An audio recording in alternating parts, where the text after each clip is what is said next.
We have here, going back to rotating objects, I have an object here that has a certain velocity, v, and it's going around with angular velocity omega, and a little later the angle has increased by an amount theta, and then the velocity is here. We may now do something we haven't done before. We could give this object in this circle an acceleration. So we don't have to keep the speed constant. Now v equals omega r, so that equals theta dot times r. And I can take now the first derivative of this, then I get a tangential acceleration, which would be omega dot times r, which is theta double dot times r, and we call theta double dot, we call this alpha, and alpha is the angular acceleration, which is in radians per second squared. Do not confuse ever a tangential acceleration, which is along the circumference, with a centripetal acceleration. The two are both there, of course. This is the one that makes the speed change along the circumference. If we compare our knowledge of the past of linear motion, and we want to transfer it now to circular motion, then you can use all your equations from the past if you convert x to theta, v to omega, and a to alpha. And the well-known equations that I'm sure you remember can then all be used. For instance, the equation x equals x0 plus v0 t plus 1/2 at squared simply becomes, for circular motion, theta equals theta 0 plus omega 0t plus 1/2 alpha t squared. It's that simple. Omega 0 is then the angular velocity at time t equals 0. And theta 0 is the angle at time t equals 0 relative to some reference point. And the velocity was v0 plus at. That now becomes that the velocity goes to angular velocity omega equals omega 0 plus alpha t. So there's really not much added in terms of remembering equations. If I have a rotating disk, I can ask myself the question now, which we have never done before, what kind of kinetic energy, how much kinetic energy is there in a rotating disk? We only dealt with linear motions, with 1/2 mv squared, which we never considered rotating objects and the energy that they contain. So let's work on that a little. I have here a disk, and the center of the disk is C, and this disk is rotating with angular velocity omega. That could change in time. And the disk has a mass m, and the disk has a radius r. And I want to know at this moment how much kinetic energy of rotation is stored in that disk. I take a little mass element here, m of I, and this radius equals r of I, and the kinetic energy of that element I alone equals 1/2 m of I times v of I squared, and v of I is this velocity. This angle is 90 degrees. This is v of I. Now v equals omega r. That always holds for these rotating objects. And so I prefer to write this as 1/2 m of I omega squared r of I squared. The nice thing about writing it this way is that omega, the angular velocity, is the same for all points of the disk, whereas the velocity is not. Because the velocity of a point very close to the center is very low. The velocity here is very high. And so by going to omega, we don't have that problem anymore. So what is now the kinetic energy of rotation of the disk, the entire disk? So we have to make a summation. And so that is omega squared over 2 times the sum of m of I ri squared over all these elements mi, which each have their individual radii r of I. And this now is what we call the moment of inertia I. Don't confuse that with impulse, has nothing to do with impulse. And this is moment of inertia.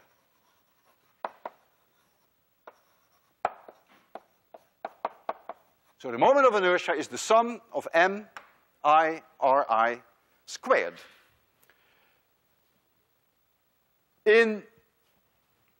So this can also be written as 1/2 I put a c there. You will see shortly why, because the moment of inertia depends on which axis of rotation I choose, times omega squared. And when you see that equation, you say, hey, that looks quite similar to 1/2 mv squared. And so I add to this list now, if you go from linear motions to rotational motions, you should change the mass in your linear motion to the moment of inertia in your rotational motion, and then you get back to your 1/2 mv squared. You can see that.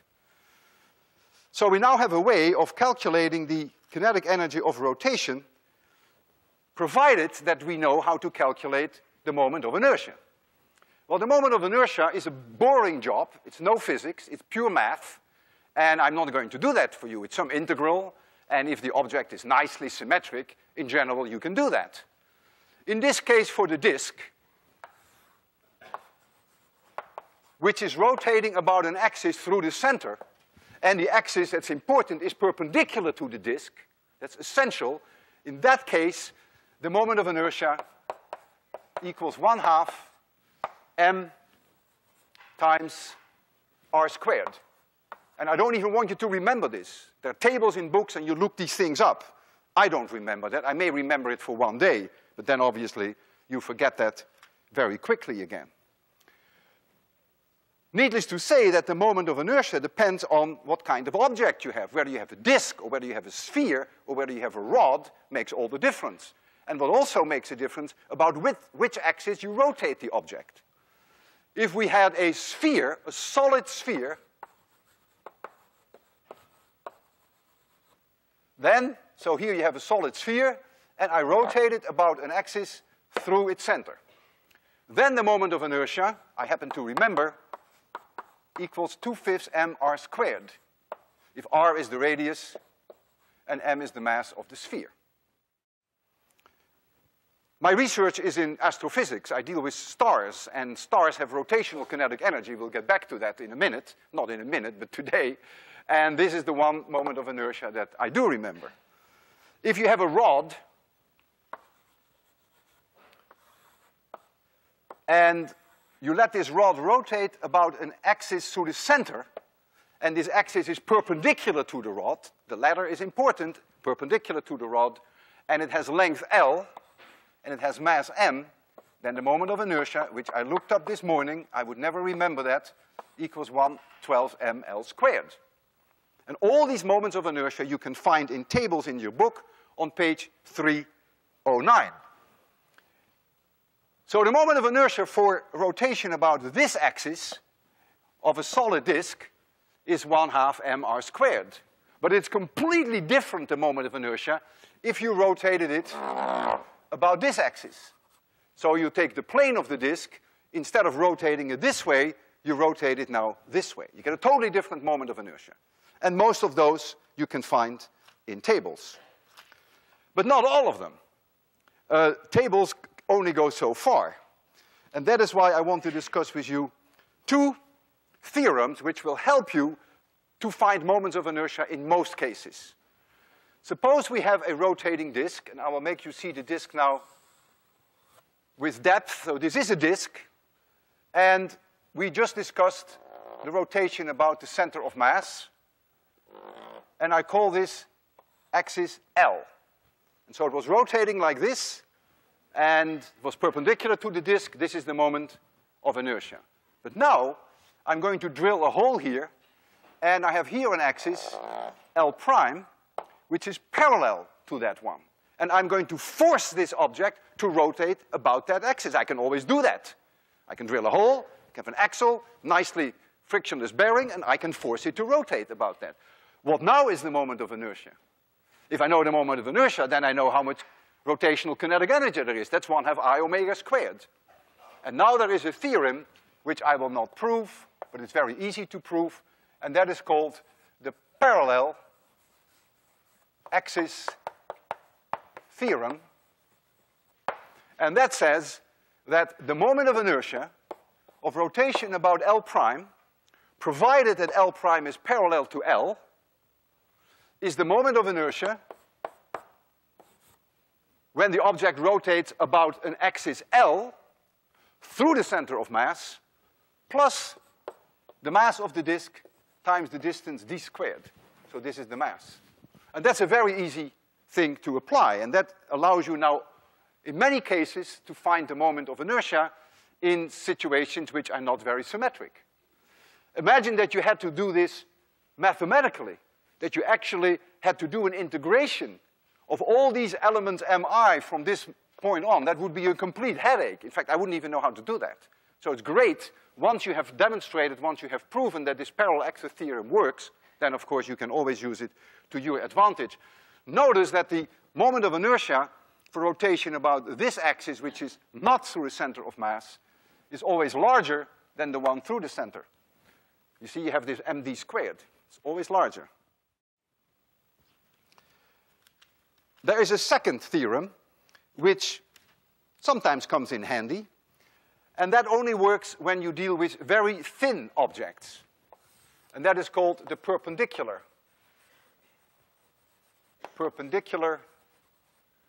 axis theorem. If you have some kind of a crazy object, which of course we will never give you, we always give you a square or we give you a disk, but it has to be a thin plate, otherwise the perpendicular axis theorem doesn't work. And suppose I'm rotating it about an axis perpendicular to the blackboard through that point.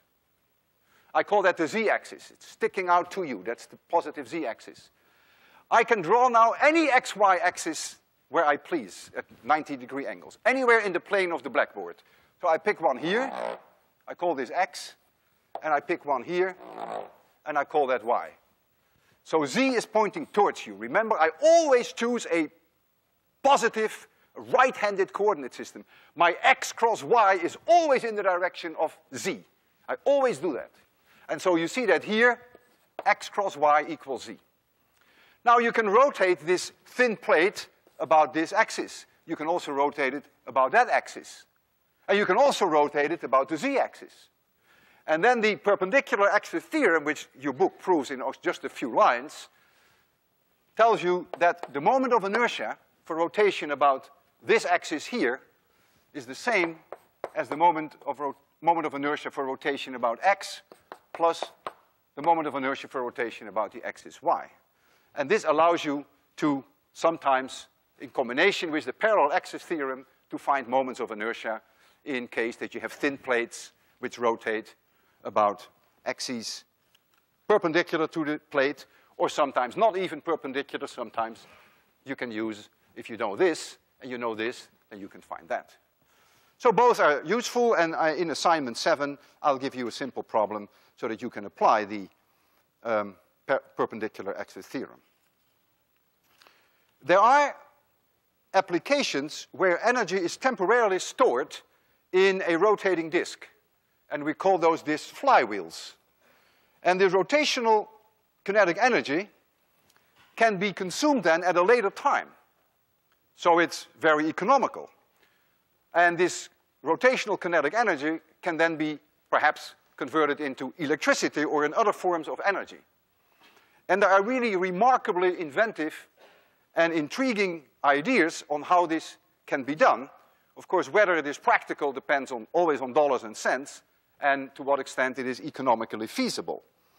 But I have always, even when I was a small boy, I remember when I was 7 years, it already occurred to me that all this heat that is produced when cars slam their brakes, all you're doing is you produce heat. You lose all that kinetic energy of your linear motion, whether somehow that couldn't be used in a more effective way. And this is what I want to discuss with you now and see where we stand. This is actually being taken seriously by the Department of Energy. So I want to work out with you an example of a car which is in the mountains and which is going to go downhill.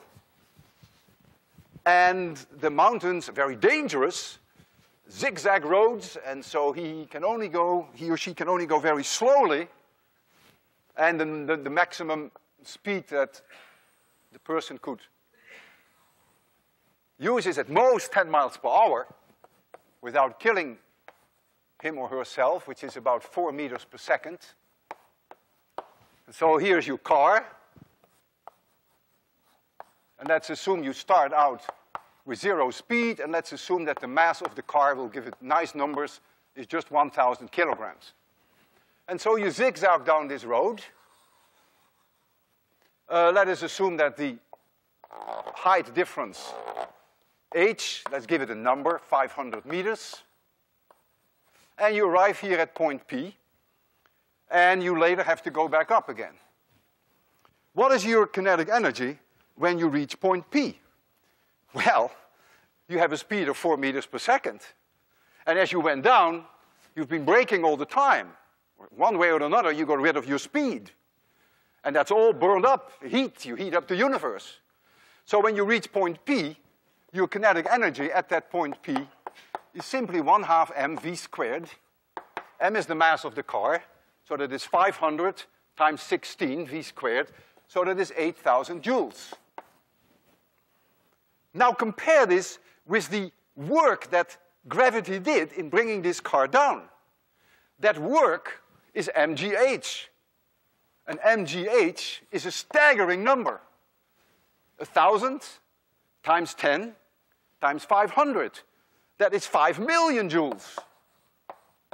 And all of that was converted to heat using the brakes. It actually even gives you also wear and tear on the brakes. So who needs it? Is there perhaps a way that you can salvage it? Or maybe not all of it, maybe part of it? And the answer is yes, there are ways. At least in principle, there are ways. You can install a disk in your car, which I would call then a flywheel, and you can convert the gravitational potential energy, you can convert that to kinetic energy of rotation in your flywheel. And to show you that it is not completely absurd, I will put actually in some numbers. Suppose you had a disk in your car which had a radius of 1/2 meter. That's not completely absurd. That's not beyond my imagination. That's a sizable disk. And I give it a modest mass, so that the mass of the car is not going to be too high. 200 kilograms, that's reasonable. That would be a steel plate, only 5 centimeters thick. So that's quite reasonable.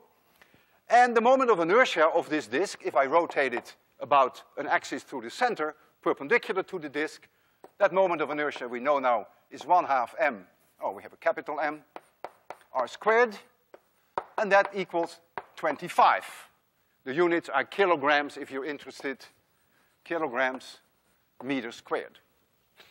So we know the moment of inertia.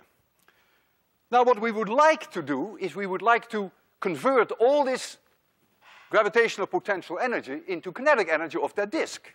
If you think of a clever way that you can couple that, and people have succeeded in that, then you really would like 1/2 I omega squared. You would really like that to be 5 times 10 to the 6 joules. And so that immediately tells you what omega should be for that disk. And you find then, if you put in your numbers, which is trivial, you find that omega is about 632 radians per second.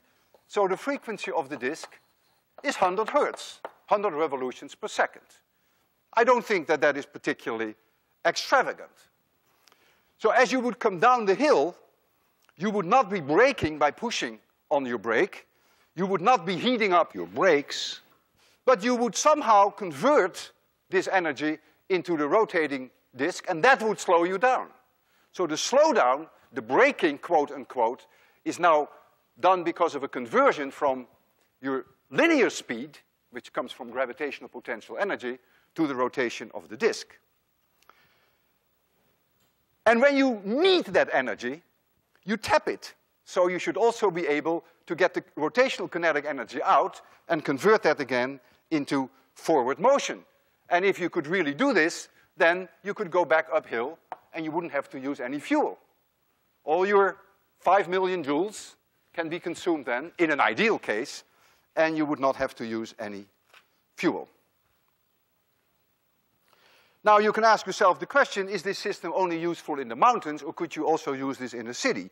Well, of course you can use it in a city.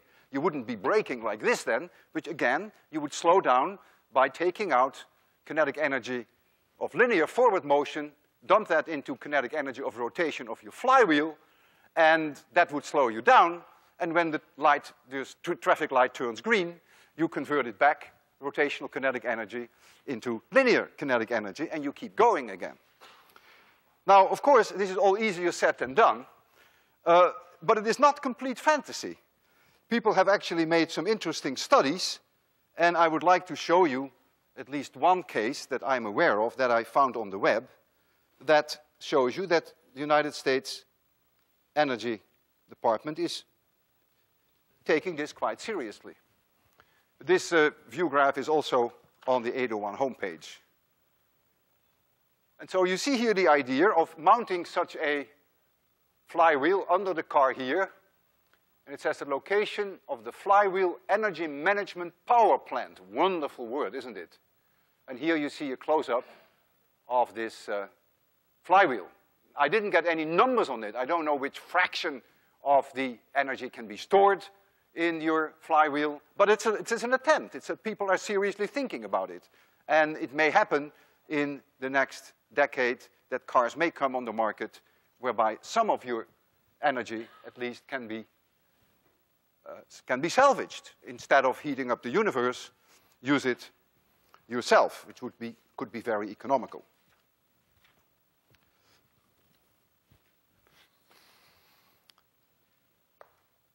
I have here a toy car. I'll show it on TV first. And this toy car has a flywheel. Can you see it? That the flywheel itself is the wheel of the car. But the idea is there.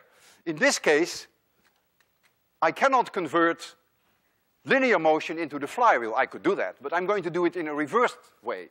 I'm going to give this flywheel a lot of kinetic energy of rotation. You'll see shortly how I do that. And then I will show you that that can be converted back into forward motion.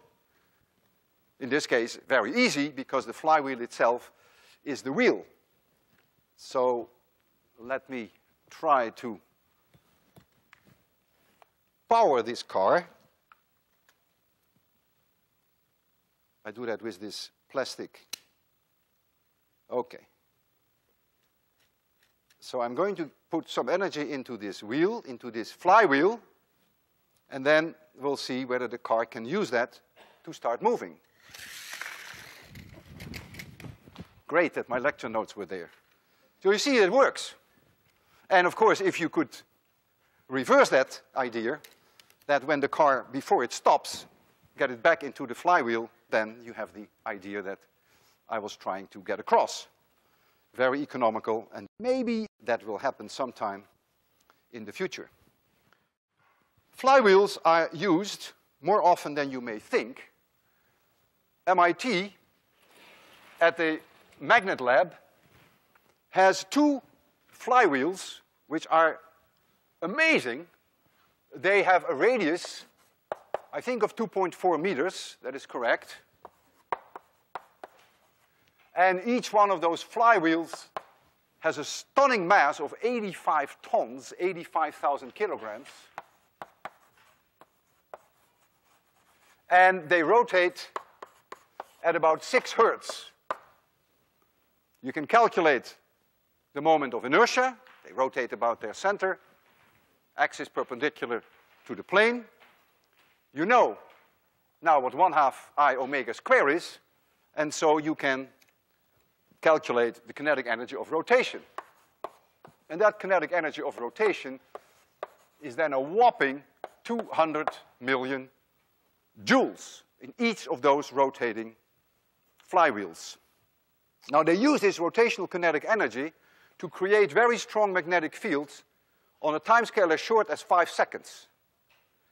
So they convert mechanical energy of rotation to magnetic energy, which is not part of 801, so I will not go into how they do that. This is part of 802, and I'm sure all of you are looking forward to 802, and that's when you will see how you can convert mechanical energy into magnetic energy. We have already seen a demonstration in class whereby we converted mechanical energy when someone was rotating into electric energy. I think it was you, wasn't it? And we got these light bulbs on. Well, you can also convert it into magnetic energy. And then, when they have created these strong magnetic fields that they do their research with, and when they want to get rid of them, they go the other way around, and they dump that energy, that magnetic energy, back into the flywheels, who then start spinning again at 6 Hertz. Needless to say, that huge amount of rotational kinetic energy must be stored in planets and in stars. And I would like to spend quite some time on that. It's a very interesting subject. I will first discuss with you the Sun and the Earth and see how much rotational kinetic energy is stored in the Earth and in the Sun. This is also on the 801 homepage, so don't copy this. Let's first look at the Sun. We have the mass of the Sun. We have the radius of the Sun. So you can calculate the moment of inertia of the Sun. I have used my 2/5 mr squared, which is really a crude approximation, because the 2/5 mr squared for a solid sphere only holds if the mass is uniformly distributed throughout that sphere. With a star, that's not the case. Not with the Earth either, because the density is higher at the center. But this sort of gives you a crude idea. So you have there the moment of inertia, which is easy to calculate with that 2/5 mr squared. And I did the same for the Earth. This is the radius of the Earth. And you see the moment of inertia of the Earth. Now I want to know how much kinetic energy of rotation these objects have. Well, the Sun rotates about its axis in 26 days, the Earth in 1 day. And so I finally convert everything to MKS units, and I find these numbers for the rotational kinetic energy. Now look at the number of the Sun. 1.5 times 10 to the 36 joules. Our great-grandfathers must have been puzzled about where the solar energy came from, the heat and the light, where it came from. And conceivably, it came from rotation. Maybe the Sun is spinning down, is slowing down, and maybe the energy that we get is nothing but rotational kinetic energy. If that were the case, however, since the Sun produces 4 times 10 to the 26 watts, 4 times 26 joules per second, it would only last 125 years. So you can completely forget the idea that the energy from the Sun, that we now know, of course, is nuclear, but our great-grandparents didn't know that the energy would be tapped from kinetic energy of rotation. Let's look at the Earth. 2.5 times 10 to the 29 joules. Well, let me try some fantasy on you, some crazy, some ridiculous idea. And I'll tell you first, it is ridiculous. Remember that the world consumption, the 6 billion people on Earth, consume about 4 times 10 to the 20 joules every year. So if somehow I thought if you could tap the rotational energy of the Earth by slowing the Earth down, maybe we could use it to satisfy the world energy consumption. I wouldn't know how to do it, and it is, of course, complete fantasy. All you would have to do is slow the Earth down by about 2.4 seconds after 1 year. So you slow it down after 1 year, the day and night wouldn't last 24 hours, but only 2.4 seconds longer. But of course, after 1 billion years then you would have consumed up all the rotational kinetic energy, and then the Earth would no longer be rotating. It is, of course, a crazy idea, but sometimes it's cute to speculate about crazy ideas. There is an object which we call the Crab pulsar. It is a neutron star, and it is located in the Crab Nebula. The Crab Nebula is the result of a supernova explosion that went off in the year 1054. And during my next lecture, I will talk a lot more about that. For now, I just want to concentrate on this neutron star alone. And so here you have the data on the Crab pulsar. The mass of the Crab pulsar is not too different from that of the sun. It's about 1.5 times more. The radius is ridiculously small. It's only 10 kilometers. All that mass is compact in a 10-kilometer radius sphere. It has a horrendous density of 10 to the 14 grams per cubic centimeter. So, of course, the moment of inertia is extremely modest compared to the sun because the radius is so small. And the moment of inertia goes with the radius squared.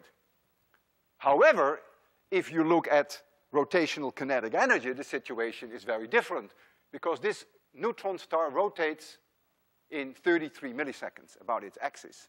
So it has a phenomenal angular velocity. And so if now you calculate 1/2 I omega squared, you get a fantastic amount of rotational kinetic energy. You get an amount which is more than 1 million times more than you have in the sun. And this object, this pulsar in the Crab Nebula, is radiating copious amounts of X-rays, of gamma rays. There are jets coming out of ionized gas. And we are certain that all that energy that this object is producing comes from rotational kinetic energy. And I will give you convincing arguments why there is no doubt about that. If you take the Crab pulsar and you calculate how much energy comes out in X-rays, in gamma rays, and everything that you can observe in astronomy, then you find that it has a power, roughly, of about 6 times 10 to the 31 watts. It's a phenomenal amount if you compare that with the sun, by the way. The sun is only 4 times 10 to the 26 watts. So the Crab pulsar alone generates about 150,000 times more power than the sun. We know the period of the pulsar to a very high degree of accuracy. The period of rotation of the neutron star is 0.03502,503,8583 seconds. That's what it is today. I called my radio astronomy friends yesterday and I asked them, what is the rotation period of the neutron star in the Crab Nebula? And this was the answer. Tomorrow, however, it is longer by 36.4 nanoseconds. So tomorrow, you have to add this. That means it's slowing down. The Crab pulsar is slowing down. That means omega is going down. That means 1/2 I omega square is going down. And when you do your homework, which you should be able to do, to compare the rotational kinetic energy today with the rotational kinetic energy tomorrow, you will see that the loss of energy is 6 times 10 to the 31 joules per second, which is exactly the power that we record in terms of X-rays, gamma rays, and other forms of energy. So there's no question that in the case of this rotating neutron star, all the energy that it radiates is at the expense of rotational kinetic energy. It's a mind-boggling concept when you think of it. And if the neutron star in the Crab Nebula were to continue to lose rotational kinetic energy at exactly this rate, then it would come to a halt in about 1,000 years. Now I would like to show you a few slides, and I might as well cover this up so that we get it very dark in this room. I want to show you the Crab Nebula, and I think I will also show you the beautiful flywheels in Magnet Lab. Now I need a flashlight.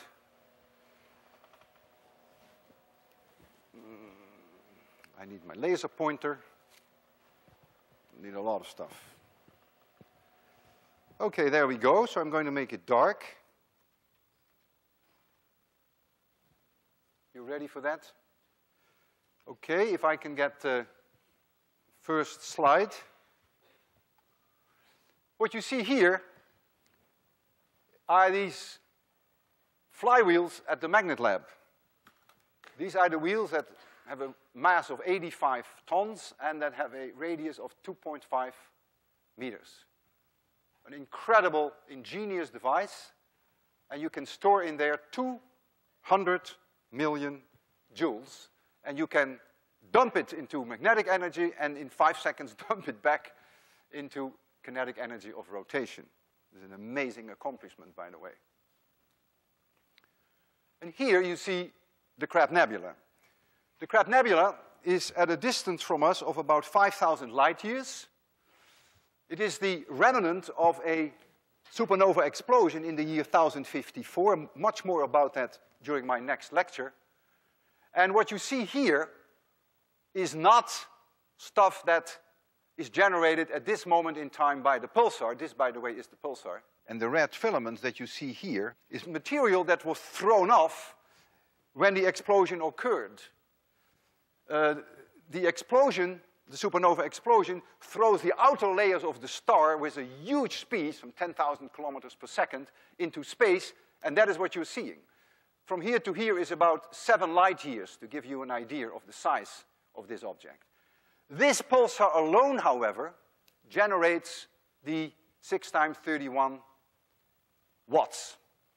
And we do know that it is this star that is the pulsar, and we know that it is not that star. And the way that that was observed, that was measured, is as follows. A stroboscopic picture, a stroboscopic exposure was made of the center portion of the Crab Nebula.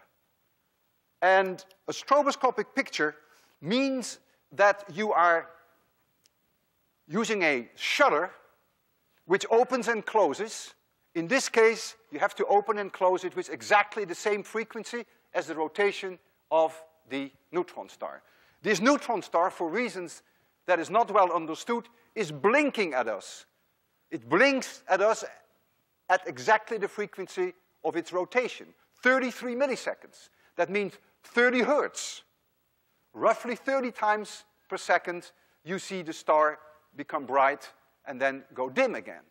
If now you set your frequency of your shutter,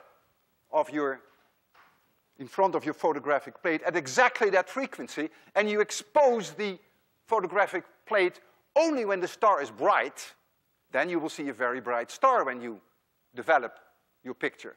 If now you take another picture, expose it the same amount of time, but the shutter is open when the star is dim, and you develop that picture, the star is dim. But the beauty is that all other stars in the vicinity, of course, will show up on both photographic plates with exactly the same strength, because they are not blinking at you. Since they don't blink at us with a period of 33 milliseconds, and that is what you will see on the next slide, which is a stroboscopic exposure. This star is clearly not the pulsar, as it is about equally bright on both exposures. This is not the pulsar, but this one is. You see, this one is missing here. And so this is beyond any question that we know exactly which the pulsar is. Very new observatory was launched only recently, and that is called the Chandra X-ray Observatory. And Chandra made a picture very recently of the Crab Nebula, of the pulsar. And that's what I want to show you now. It's on the web. And I show you a picture that many of you probably haven't seen yet, which is the center part of the Crab Nebula. And the pulsar is located here. And all this is X-rays, nothing to do with optical light. This is all X-rays. And you see there is a huge nebula here around this pulsar, which is about 2 light years across. And all that energy in X-rays is all at the expense of rotational kinetic energy of the pulsar, which is quite amazing. And when this picture was made with Chandra X-ray Observatory, they discovered immediately that the pulsar also produces a jet. Maybe you can see that from where you are sitting. There is a jet coming out here, and with a little bit of imagination, you can see this jet going out there. And all that energy is at the expense of rotational kinetic energy. MIT has a big stake, by the way, in the Chandra Observatory. And not only MIT, but Cambridge as a whole. The Center for Astrophysics and MIT are running the Chandra Science Center, from which all radio commands are given, which is here just across the streets, a few blocks away. And many MIT scientists have dedicated a major part of their careers in this endeavor. And these are one of the wonderful results that have come out. So see you Friday.